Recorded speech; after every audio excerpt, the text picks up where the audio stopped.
Agora que nós acabamos de estudar um limitante inferior para ordenação de propósito geral, que é aquela baseada em comparação, né, vocês podem pensar que é aquela ordenação, são aqueles métodos de ordenação que ordenam qualquer conjunto que seja ordenável, não interessa o tipo de elemento que são as chaves desse conjunto, que elementos são esses conjuntos ou quais são suas chaves. A gente descobriu que para a ordenação de propósito geral não dá para fazer algoritmo melhor do que n log n, do que ômega de n log n, quer dizer, assintoticamente mais rápido do que n log n. Todos eles vão ter um número de operações que cresce pelo menos como uma constante multiplicada por essa função.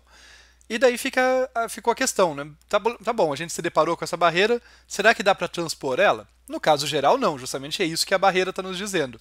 Mas a gente pode começar a olhar para casos específicos em que a gente vai buscar algoritmos que ordenam em tempo linear, quer dizer, inferior a n log n, para aquelas situações, algoritmos que a gente vai usar com muita parcimônia, que quando eu tenho uma aplicação que está trabalhando naquela situação que eu posso me beneficiar e que é crítico obter a maior eficiência possível, eu posso lançar mão desse conhecimento.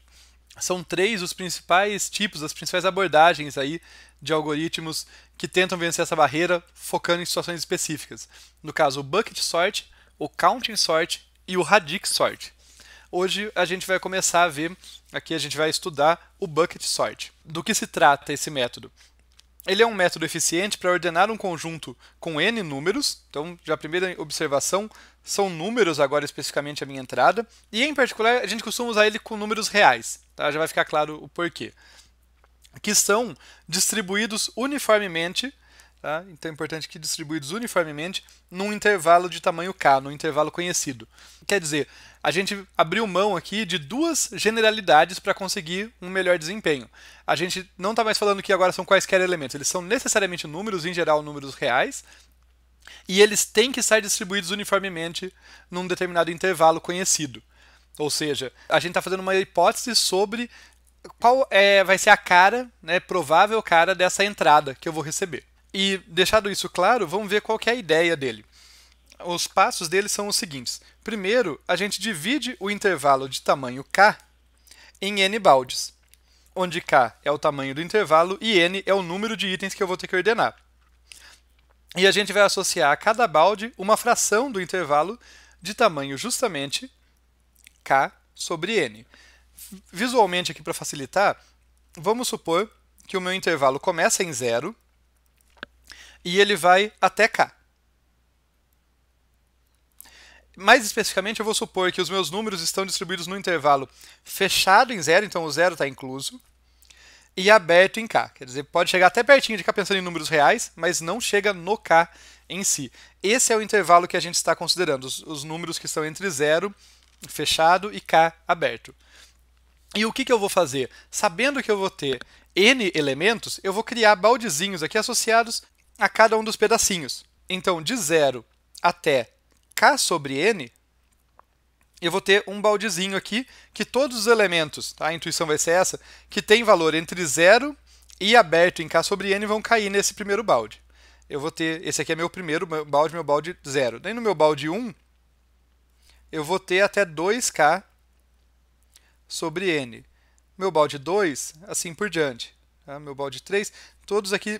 Notem que os baldes estão uniformemente distribuídos e isso é reflexo de eu estar supondo que a minha entrada está uniformemente distribuída. Então eu vou esperar, tá? Em média ali, usando a palavra esperança aqui no sentido estatístico da coisa, probabilidade estatística da coisa, eu espero que, em média, eu tenha um elemento por balde. Essa que é a ideia, já que eles são uniformemente distribuídos, tá? Até que eu tenha ali meus últimos baldes, meu balde n-2, meu balde n-1, já que eles começarem em 0.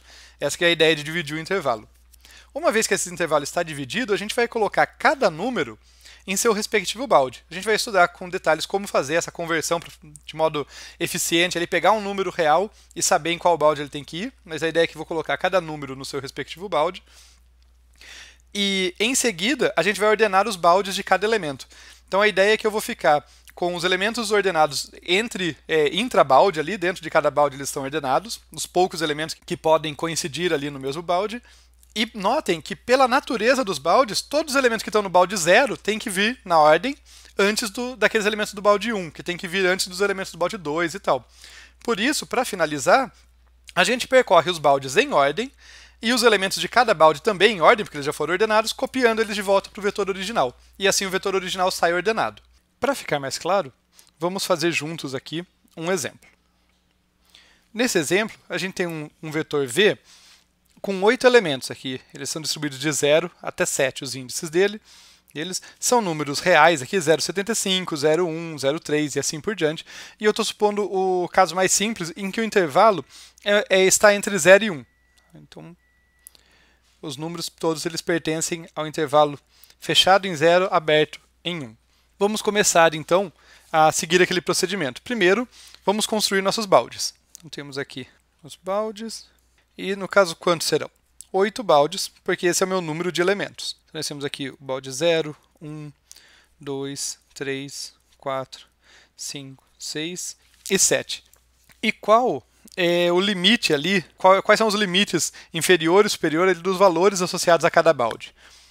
A gente vai fazer o comprimento do intervalo, que é 1, dividido por 8, que é o número de elementos.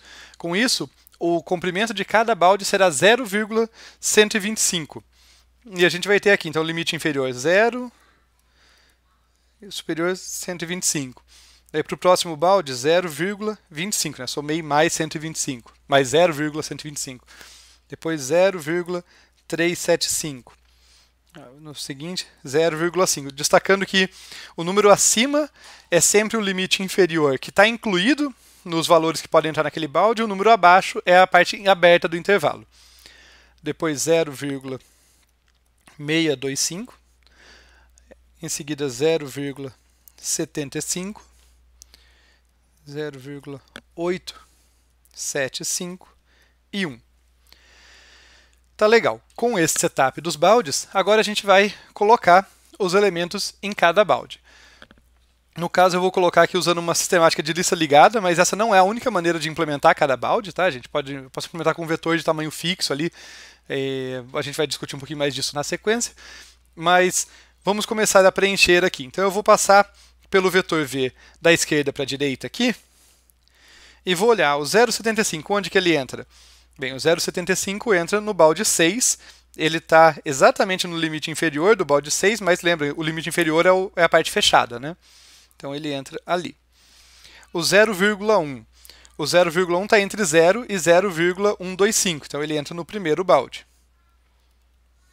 Na sequência, o 0,3. O 0,3 vai entrar no balde 2, ali no balde de índice 2, porque ele está entre 0,25 e 0,375. A partir de agora eu vou fazer um pouquinho mais rápido, tá, gente? Então, o 0,9 entra no último balde, no de índice 7. O 0 ele vai entrar aqui no primeiro balde. Depois a gente se preocupa com a ordenação intrabalde, né? Mas por enquanto só coloquei ele lá. O 0,6 vai entrar no quarto balde. O 0,9, olha, outro 0,9 vai entrar no último balde. E o 0,15 vai entrar no balde número 1, no balde de índice 1. E aí eu tenho que fazer a ordenação intrabalde. O detalhe é que, como esperado, não tem muitos elementos por balde, só tem 2 baldes aqui com 2 elementos. No caso, um deles está empatado, o outro está fora de ordem, daí a gente vai fazer a ordenação. Então eu vou trocar a ordem desses elementos aqui, fazer uma ordenação intrabalde. Vai ficar o 0 seguido do 0,1. Tá legal? E agora, se vocês olharem bem, as coisas já estão ordenadas, né? Se eu percorrer os baldes na sequência e cada balde eu olhar na ordem que eu já estabeleci ali dentro, que eu já ordenei, intrabalde já está tudo certo. Só para finalizar, vamos colocar esses elementos de volta no nosso vetor V aqui, só por uma questão de completude, né? De finalizar o nosso vetor V, que vai de 0 a 7. Então nós vamos começar a percorrer ali, ó, o primeiro elemento, e nos baldes ali de cima para baixo, né, no caso ali do menor para o maior, a gente vai ali pegar o elemento 0,0, depois o 0,1, depois o 0,15, o 0,3, o 0,6, o 0,75. Então eu sempre estou percorrendo ali os baldes na ordem dos índices dele, na ordem crescente dos índices, e quando os baldes têm mais de um elemento, eu percorro na ordem que já estava correta ali interna deles, 0, 9 e 0, 9. E assim está ordenado o meu vetor. Tá legal? Na sequência, a gente vai falar com bastante cuidado, com mais detalhes, sobre como que eu faço para atribuir de modo sistemático e eficiente um valor para um certo balde, né? Como que eu consigo, olhando para um valor, saber rapidamente qual é o índice do balde no qual ele tem que entrar, e depois a gente aprofunda no código, numa implementação, com mais detalhes, análise